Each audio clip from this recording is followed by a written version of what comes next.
En días pasados, la presidenta de la República, Claudia Sheinbaum, anunció que en el 2025 se va a realizar un festejo conmemorativo a propósito del 700 aniversario de la fundación de Tenochtitlan.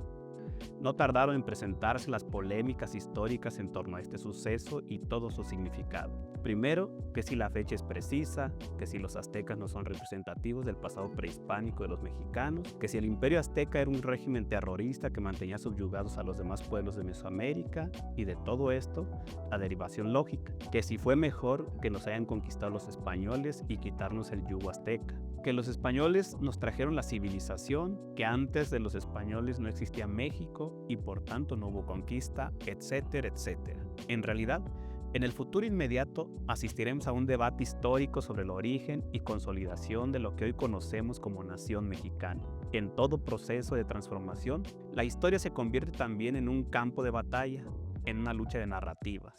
¿Y por qué no? Si para poder convertirnos en lo que queremos ser, es necesario saber lo que somos. Y para saber lo que somos, es necesario saber cómo llegamos hasta aquí. Es decir, escarbar en el pasado para entender nuestro origen.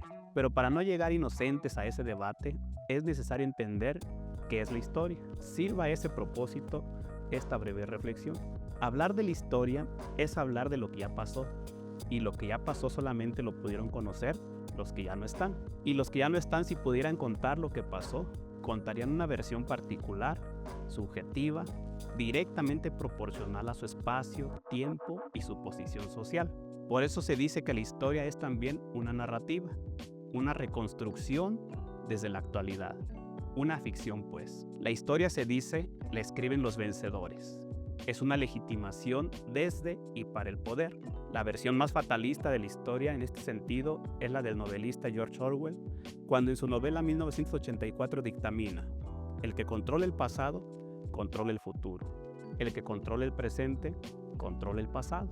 Pero la historia también puede ser la visión de los vencidos, de los derrotados, de los marginados y excluidos del sistema, es decir, de los dominados. Es la historia crítica o el discurso alterno al poder. Pero esta historia crítica no deja de ser también una visión parcial, sesgada, no objetiva y total. Hasta aquí, la historia no es sino pura ideología, discurso que legitima o deslegitima el poder en medio de las pugnas del presente. Es la visión de los vencedores que quieren mantener el poder y de los vencidos que quieren invertir los términos de la ecuación. La historia como ideología se nos presenta siempre como un mito, es decir, como un cuento, una leyenda, un relato. Pero el mito tiene una función muy específica. Según el historiador israelí Yuval Noah Harari, el mito es lo que ayudó al animal simbólico Homo sapiens a colaborar entre sí, a mantener la ley y el orden o establecer las relaciones de poder entre grandes grupos. Pues sería imposible que grandes conglomerados cooperaran de no tener todos un mismo objetivo y una misma explicación de las cosas. Así, el mito dio sentido de la vida e identidad a grandes grupos. De no ser por el mito, no habría existido humanidad, decía Federico Nietzsche. Entre una explicación falsa y ninguna explicación, siempre es mejor una explicación falsa. Así es como surgió el mito, por una necesidad de certeza y control sobre la realidad, de colaboración de grandes grupos, de integración y pertenencia, de identidad y sentido de la existencia. En la actualidad, el mito no ha perdido vigencia, sigue siendo componente básico de la sociedad. Lo encontramos en la religión de manera congénita, como sustancia en el arte, principalmente en la narrativa y el cine, y muy presente en la política y la vida cotidiana.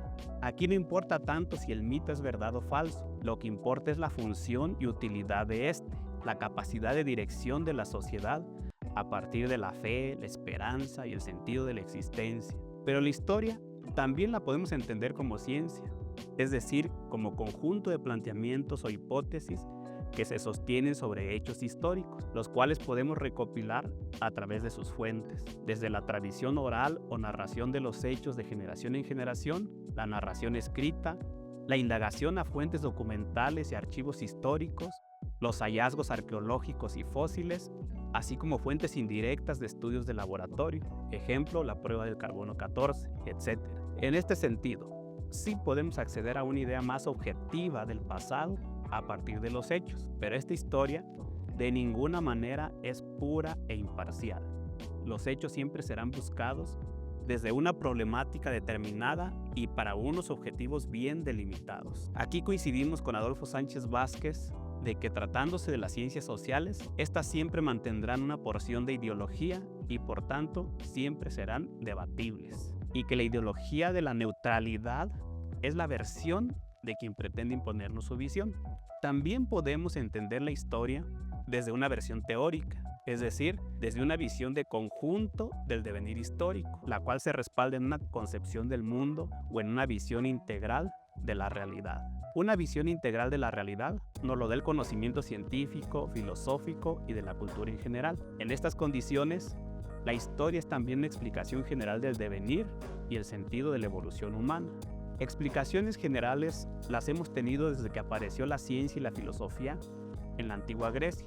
Ya en el mundo moderno, las más elaboradas las hicieron Jean-Baptiste Vico, Augusto Comte, Friedrich Hegel, Karl Marx y Teilhard de Chardin. De todas ellas, la que mejor se sustenta y la elaborada por Marx, también denominada materialismo histórico o concepción materialista de la historia, ya que reúne en un solo proceso la visión teórica de la historia con la visión científica de esta.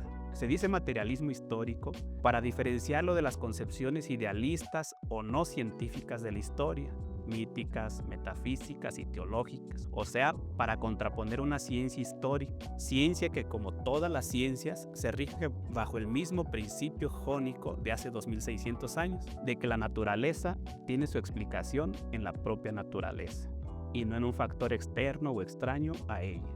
Desde esta perspectiva, la ideología y el mito se tornan también comprensibles. En el futuro próximo, a propósito de la fundación de Tenochtitlan, tendremos la oportunidad de una vez más recurrir a nuestra historia.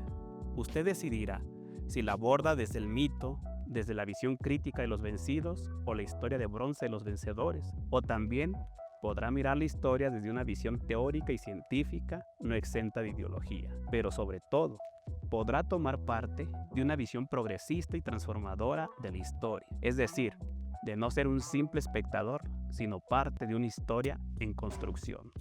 Enhorabuena, felices fiestas y hasta la próxima.